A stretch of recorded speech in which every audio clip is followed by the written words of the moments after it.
5. júní. Veistu hvað það þýðir að elska?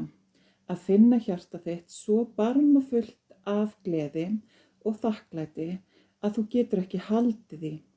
Það verður að streyma til allra mannvera umhverfis þig. Þetta er dýrleg tilfinning vellíðan og að vera eitt með öllu lífi. Allur ótti, hatur, öfund og afbrýðisemi og græðgi hverfur úr vitund þinni. Þegar að kærleikur er til staðar, ekkert rými er fyrir slíka eyðileggjandi, neikvæða krafta í nærveru kærleikans. Sé hjarta þitt kalt, skynjar þú ekkert kærleiksstreymi frá þér. Örvæntu samt ekki, en líttu í kringum þig og finndu eitthvað sem þú getur elskað. Þér gæti fundist það smávægilegt, en sá litli neisti gæti tendra alla vitund þína. Uns kærleikurinn logar í brjósti þér.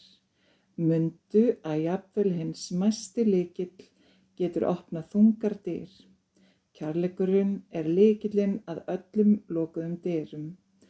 Lærðu að nota hann uns allar dyr hafa verið opnaðar.